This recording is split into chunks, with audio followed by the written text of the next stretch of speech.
Para o fantástico mundo do cinema acontecer, é necessário diversos técnicos, profissionais e especialistas que todos os dias transformam as suas narrativas em histórias nas telas. E uma dessas profissões pouco conhecidas é a galera dos efeitos especiais. E hoje a gente vai conhecer um pouquinho mais sobre eles. Caveiras, próteses, muitas criações responsáveis pelos monstros que a gente assiste nos cinemas. Essa é a profissão do efeito especial. E para conhecer um pouquinho mais e entender como essa profissão é feita, a gente vai conversar com o pessoal da Nerder, uma das maiores produtoras do gênero aqui do Brasil. Bom, e para começar a nossa conversa, a gente está aqui no estúdio, ou melhor, no ateliê da galera da Nerder, e a gente vai conversar com o Dan Caliban. Oi, Dan. Olá. Conta pra gente um pouquinho, como é que é esse profissional do efeito especial? O profissional de maquiagem de efeito especial, ele simula, né, ferimentos, machucados, ou então cria, sei lá, criaturas e tudo que ou uma coisa assim muito muito fantástica, ou então uma coisa extremamente realista para a gente simular e conseguir que, sei lá, que o filme consiga contar uma história, né, que tipo que você não conseguiria reproduzir aquilo. Realmente, assim, a gente cria toda uma brincadeira, uma ilusão ali, né, pra ele conseguir contar essa história. De todas essas ilusões que você já fez, teve alguma maquiagem, teve algum filme que tem uma história especial, assim, que tenha sido super difícil de ter sido feita? Olha, algumas. A gente tem bastante história, assim, né, tipo, algumas vezes com prazos, assim, horríveis e tal, e a gente tendo que virar à noite e aparecendo vários problemas e tal, mas geralmente a gente consegue um ótimo resultado no fim, né, tipo, mas a gente rala muito, é muito complicado e apesar de algumas furadas de vez em quando, assim, tipo, a gente consegue apresentar algo legal e todo mundo sai muito impressionado, assim, com o resultado. Dentro da própria profissão existem alguns diferenciais, certo? Tem o cara da escultura, tem o cara da maquiagem. Você pode explicar para quem está em casa, que não sabe, um pouquinho sobre essas diferenças? Sim, sim. Então, que é um processo bem complexo, né, da maquiagem de efeito. Vai desde a escultura, como você falou, depois a gente tira um molde e aí depois a gente aplica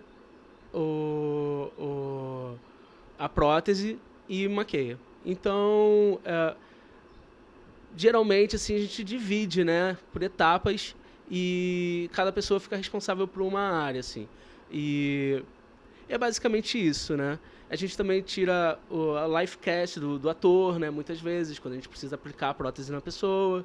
E é isso, são várias etapas, assim, que a gente... cada um sabe um pouquinho, todo mundo consegue ter um domínio de todas essas etapas, mas sempre tem um que a gente prefere mais, gosta mais, assim, e a gente vai dividindo, assim, de acordo com nossas habilidades. Para continuar a conversa, eu tô aqui do meu lado com o Tomás Gravina e a minha pergunta para ele é a seguinte: o conhecendo e sabendo que ele é muito nerd, mas não é mais ou menos nerd, é muito nerd, eu gostaria de saber se esse tanto de referência te ajuda na hora de produzir os seus materiais. Com certeza, eu sempre tive uma vontade assim de saber como as coisas são feitas ou quem fez as coisas, então acho que boa parte do que faz alguém ser bom em alguma coisa é estudar quem veio antes e as técnicas da pessoa,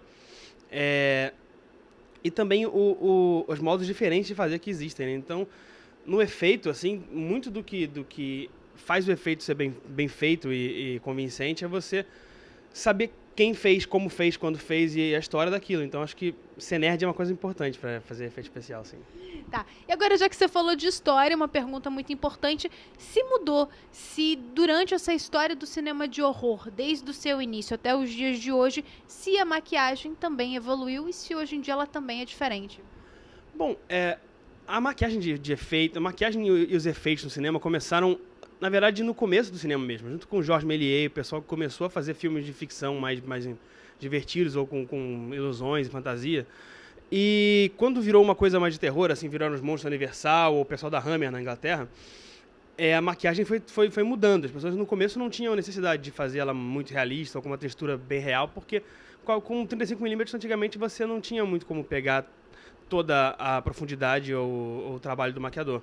Com o tempo, as coisas foram tendo uma demanda maior. A Hollywood foi ficando HD e perfeita, e também começou a chegar o digital, então muita coisa compete hoje em dia. Então o que mudou do maquiador de antigamente para hoje é que ele hoje em dia faz tudo o que ele fazia, mas em menor escala, porque muita coisa hoje em dia foi cedida para digital, então virou uma coisa mais de fazer um nariz muito bem feito, que você às vezes não percebe. Muito da maquiagem de efeito atual é coisa que as pessoas às vezes não dão muito crédito, assim, que é o realista, o detalhe, assim. Isso que é bem legal, na verdade. Os monstros ainda existem, ainda são feitos com maquiagem, mas perdeu um pouquinho, né, pro digital. E existe alguma técnica que seja exclusivamente brasileira ou uma linguagem que possa ser dita exclusivamente brasileira? Linguagem talvez, porque muitos maquiadores de efeito que estão em atividade no Brasil, como o Rodrigo Aragão e o pessoal aqui do Rio, assim, até Vava Torres, Mário Campioli, a gente tem que se enquadrar numa ausência de certos materiais que são assim, vendidos só lá fora, e aqui no Brasil a gente tem que fazer uma versão nacional do que seria aquilo, que é... A gente não tem como produzir silicone encapsulado, um monte de coisa. Então a gente trabalha mais com gelatina, com látex, com efeitos, com materiais que são menos custosos e que você tem como ter uma margem de trabalho mais segura, assim, para o cliente. Muito obrigada. E para continuar a conversa, o nosso último nerder, Guilherme Najar. E a minha pergunta para você é: qual é a história mais doida que já aconteceu dentro de um set durante a maquiagem? Ah, eu tenho uma história de um amigo que trabalha com a gente, o Jorge, que ele foi no clipe de... Eu não lembro de qual banda que foi isso, mas ele chegou e viu que tinha um balde de sangue, que ele achou que fosse falso, né?